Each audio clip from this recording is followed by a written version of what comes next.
आज का स्वमान। मैं महावीर आत्मा हूँ। महावीर महान बलशाली किसको कहेंगे? जो हर परिस्थिति में संतुष्ट रहे, सुखमय स्थिति में रहे, एक रस रहे, वो है महावीर। वैसे भी समझा जाता है महावीर माना जो सब कुछ कर ले। महान बलशाली है ना, महाशक्तियां। तो शक्ति वही होती है जब जहाँ जैसी जरूरत है वैसा कर सके। मुख्य स्थिति जो बाबा बच्चों की चाहते हैं, वो चाहते हैं संतुष्टता की। बाबा अक्सर करके संतुष्टता को सर्टिफिकेट कहते हैं। संतुष्टता का सर्टिफिकेट लेना, बाकी कोई गुण को सर्टिफिकेट नहीं कहा, वो पढ़ाई है, प्रोसेस है। संतुष्टता सर्टिफिकेट है, उसी को फिर सुखमय स्थिति कहो। तो आज बाबा ने कहा जो बच्चे बाप की याद में रहते हैं वो बच्चे हर परिस्थिति में संतुष्ट रह सकते हैं, क्योंकि नॉलेज की शक्ति ऐसी है जो पहाड़ जैसी परिस्थिति को भी राई जैसा अनुभव कराती है। तो जब याद में रहेंगे जो बच्चे, तो नॉलेज तो अंदर काम करेगी ना।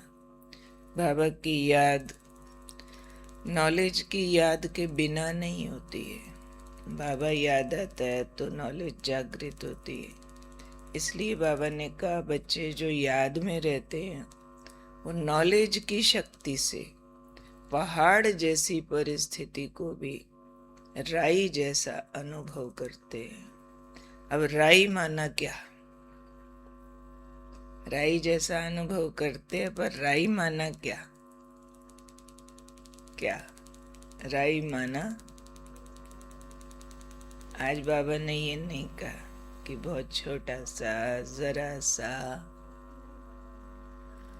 आज बाबा ने कह दिया राई माना कुछ नहीं तो ज्यादातर यही समझा जाता ना कि जरा सा बचेगा, ज्यादा नहीं होगा। जैसे सूली को कांटा बोलते, पर बाबा कहते हैं नॉलेज की शक्ति ऐसी है जो पहाड़ जैसी बातों को कुछ नहीं फील कराएगी। राई माना कुछ नहीं, नॉलेज में इतनी ताकत है। तो इसलिए बाबा ने कहा कि नॉलेज की शक्ति से हम क्या करते हैं, चाहे कितनी भी बड़ी बात हो, दुख की परिस्थिति हो, एक दुखदाई घटना हो, लेकिन ऐसी घटनाएं भी ऐसे लगेगा स्मृति की शक्ति से, नॉलेज की शक्ति से, जिसमें हम संतुष्ट रह सकेंगे। अगर हम ऐसे संतुष्ट रह सके तब बाबा ने कहा, तब कहेंगे महावीर बच्चे हैं। तो उसमें दो चीज काम करती है। बाबा ने कहा एक काम करती है नथिंग न्यू की स्मृति, दूसरा काम करती है बाप की याद। तो बाप की याद और नथिंग न्यू की स्मृति से एक रस रह सकते हैं। कैसा एक रस रह सकते हैं कि जरा भी दुख की लहर ना आए, ऐसा वाला एक रस रह सकते हैं। अब ये नथिंग न्यू क्या है, इसको भी यूज करना आना चाहिए। कोई को तो नथिंग न्यू की बात से और ही क्वेश्चंस पैदा हो जाते। अच्छा ये फिर होगा, अच्छा पहले भी दुखी हुए थे, अब फिर दुखी हो रहे हैं, कलप बस यही पार्ट है हमारा। तो उनका माइंड फोकस हो गया है जहाँ जहाँ कुछ छोटा मोटा कम ज़्यादा गलत है, उसको उन्होंने समझ लिया रेपिटिशन, कि ये सारा रिपीट होगा। पर ओवरऑल अगर हम ब्राह्मण जीवन हमारा पूरा कल्प का पार्ट देखें, उसमें अच्छे वाले की मात्रा इतनी ज्यादा है कि उसके आगे ये जो उल्टा पुल्टा कुछ भी होता है वो बहुत ही कम है। हमारा 21 जन्म का देवताई जीवन, हमारी संगम युग की ईश्वरीय प्राप्तियां, अगर वो एक पलड़े में रखो तो उसके एवज में ये जो भी परिस्थितियां आ रही हैं, ये तो बाबा की याद दिलाने आ रही हैं। ये तो सुख के महत्व को बढ़ाने के लिए आ रही है। रात का अंधेरा आता है, दिन का महत्व बढ़ाने के लिए आता है। थोड़ा समय पेट को भूख का अनुभव कराना होता है तो भोजन का महत्व बढ़ जाता है। ऐसे ही ये जो नथिंग न्यू की फीलिंग है, ये हमें ये फील कराती है कि कल अब पहले भी विजयी हुए थे, अब भी होंगे। बाबा साथ है, बाबा साथ रहेगा। क्या बड़ी बात है। तो ये कल्प कल्प की विजयी आत्मा हूँ, उसकी फीलिंग है। कल्प कल्प ये मैंने अपार सुख अनुभव करके ये दुख की बातों को क्रॉस किया है, ये उसकी फीलिंग है। ब्रह्मा बाबा के आगे भी पेपर बहुत आए थे कम नहीं आए, सबसे ज्यादा आए, लेकिन सारे पेपरों को बाबा ने भी नथिंग न्यू की स्मृति से पार किया कि बच्चे कोई बड़ी बात नहीं है, बाबा बैठा है, विजय तो हमारी हुई पड़ी है। हमने तो देवता बनना ही है, विनाश तो होना ही है, घर तो जाना ही है। ये जो सर्टेन वाली स्मृतियां है ना, सर्टेन है हमारे लिए सब कुछ, ये स्मृतियां हमें विजयी बना देती है। तो बुद्धि को आदत होनी चाहिए कि जहाँ जहाँ कुछ दिक्कत है, दुख के हालात हैं, जहाँ भी कोई परिस्थितियाँ जटिल हैं, उस पर मन फोकस ना हो जाए। फोकस वहाँ होना चाहिए जहाँ जहाँ अच्छा है, जहाँ हम करोड़ों लोगों से बेटर है, जहाँ पर मुझे सब कुछ ठीक ठीक मिला हुआ है।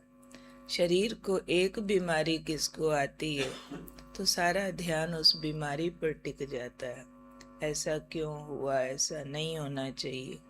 अगर काउंट करने लगो तो शरीर के बाकी कितने हिस्से ठीक है वो नहीं गिन पाते कि आंखें तो अभी भी देख रही है, कान तो अभी भी सुनते हैं, मुंह तो अभी भी खाता है, जीभ तो अभी भी बोलती है, पेट तो अभी भी खाना हजम करता है, दोनों हाथ तो अभी ठीक है, दोनों टांगियां भी ठीक ठीक ठीक ठीक वाला काउंट करो तो 1000 तक की गिनती पहुंच जाए, लाख तक पहुंच जाए।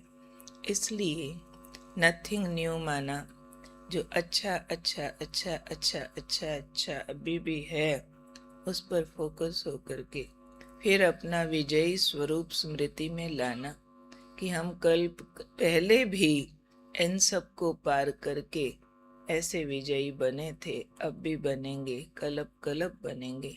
तो बाबा ने कहा ऐसी स्थिति को हासिल कर सकते हैं कोई भी दुख की लहर ना आए, तब कहेंगे महावीर बच्चे। तो हम कौन से बच्चे हैं बाबा के? कैसे वाले महावीर? कल्प कल्प के विजयी हैं। कैसी भी घटना हो, कैसी भी परिस्थिति हो, नॉलेज की शक्ति से पहाड़ को राई बनाने वाले हैं। कैसी भी घटना में संतुष्ट रहने वाले, कैसी भी बातें हों लेकिन एक रस रहने वाले, जिसमें दुख की लहर ना आए। मुझे तो इतना भी लगता है कोई ने अगर सिर्फ ठीक इतना ही अभ्यास किया हुआ हो कि मैं सुख स्वरूप आत्मा हूँ, मैं सुख के सागर की संतान हूँ, बाबा मिला, मुझे भगवान मिला है, बाप टीचर सतगुरु के रूप में मिला, इस फीलिंग में कोई अगर ठीक जाए तो उसकी दुख की लहरें समाप्त हो सकती है। दुख लेना होता है, दुख आता नहीं है। दुख परिस्थितियों में नहीं होता है, दुख स्थिति और स्मृति में होता है। तो इसलिए बदली करना है स्थिति और स्मृति को कई बार गलती से बदलने लग जाते हैं परिस्थिति को। ये अज्ञान की अंडरस्टैंडिंग है, जो हम समझते हैं कि बातें या परिस्थिति दुख देती है। नहीं, सोच दुख देती है, सोच सुख देती है। इसीलिए बाबा ने कहा सोच में नॉलेज है तो पहाड़ जैसी बात राई हो जाएगी, यानी कुछ नहीं हो जाएगी। हर परिस्थिति में संतुष्ट रह सकेंगे, चाहे दुख की घटना हो उसमें भी सुखमय स्थिति में रह सकेंगे। तो हमें एक अंडरस्टैंडिंग को शिफ्ट करना है कि दुख बाहर नहीं है, असंतुष्टता बाहर नहीं है, भीतर का परिवर्तन है। तो उसको आज बाबा महावीरता कह रहे हैं कि ऐसे महावीर बच्चे चाहिए जो नॉलेज की शक्ति यूज करे, बाबा की याद की शक्ति यूज करे, और कैसी भी दुखदाई घटना में सुखमय स्थिति बनाकर रखें। तो कितना वायुमंडल को बदलने का काम कर सकते हैं हम। तो कौन हूँ आज मैं? महावीर आत्मा।